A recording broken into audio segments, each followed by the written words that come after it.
Alright, guys, today I'm gonna ruffle some feathers. I gotta ask, how important is core when wanting to get super high level calisthenic moves like planche from front lever or like other stuff like plant or one arm pull ups or muscle ups, stuff like that? Like, how important is the core?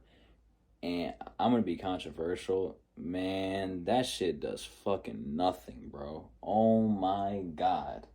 There's probably like one time I remember when I trained core for like a few weeks and it actually helped my front lever. But it was when I started calisthenics. And so you gotta think, like, I remember, okay, yeah, I trained my dragon flags, I got a strong core, my front lever feels solid.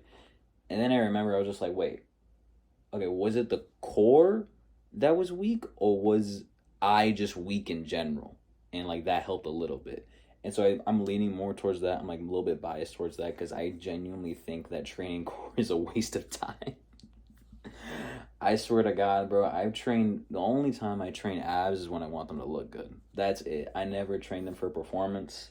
I never train them to make other moves easier. Listen, if you want an easier planche, you just got weak shoulders. You need stronger shoulders, stronger straight arm strength.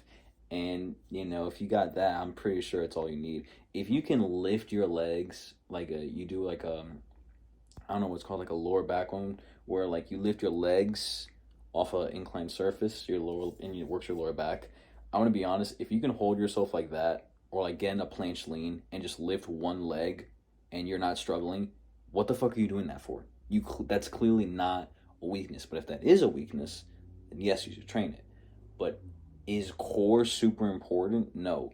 The only reason why your core should be strong, it should just be strong for L sits and V sits because that's like a good base. Doing L sit raises or leg raises, it's great for your dips. Having the ability to stay braced and tensed, that's great whenever you're doing like heavy weighted dips or stuff like that. But honestly, all of my core strength comes from pull ups and push ups. Whenever I get through like a heavy set of like weighted pull ups, my abs are sore because I have to stabilize the weight or like place the plates on my legs. I have to control that while it's swaying back and forth. And that is already a super heavy workout. I mean, I don't really know what more you need if I'm like controlling 100 pounds while I'm lifting myself up and down and I'm tensing up the entire time. That's already a hell of a workout. And most of the time, I'm squeezing every muscle of my being whenever I'm doing like pull ups, push ups, planche, stuff like that. And people might say, oh, but you don't have planche consistently. Well, yeah, I don't really train it that much. It's just like, but I can do one arm front lever sometimes. It's like, what are your qualifications to saying that core is bullshit? I can do every move you want to do, except planche when I'm not skinny. Like, I can do planche sometimes, but it's just like, I'm not gonna be like one. The only difference between me and the guys that you watch on calisthenics is that they're only showing you the highlights and they're lying to you. They're gonna be like, yeah, they're gonna show you the peak times when they can planche, they can do one arm planche. I'm just like, bro, that they didn't tell you that was when they were at their peak. Like, I can show you videos when I planche, or I can show you one arm handstand photos, or I can show you me about to do a one arm handstand. Just take a screenshot when I held it for a second, or just show you the whole clip when I held it for a second.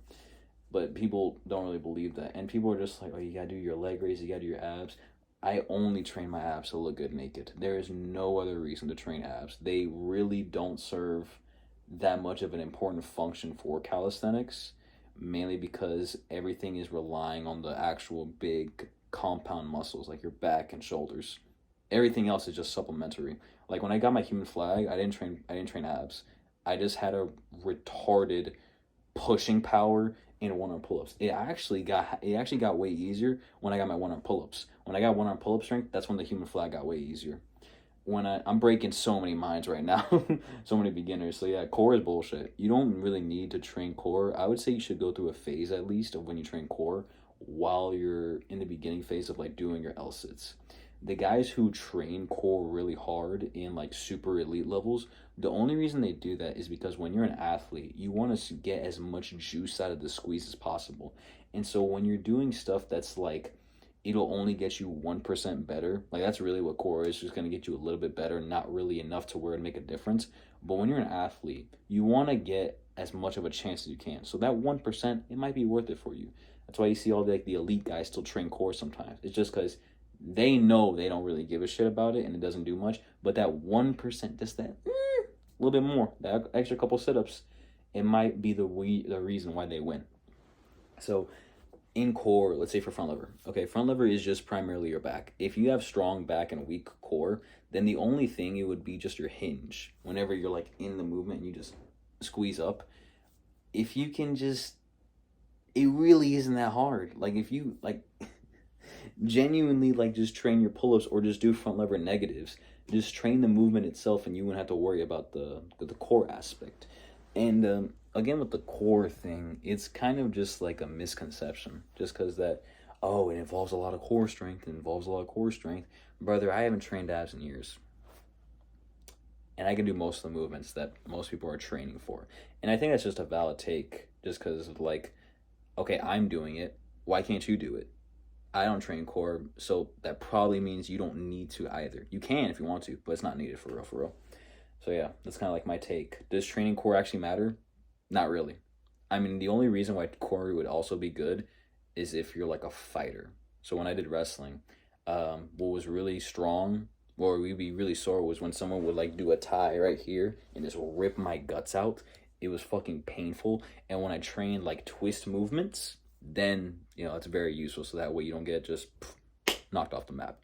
So, hope that video helps. I'll see you.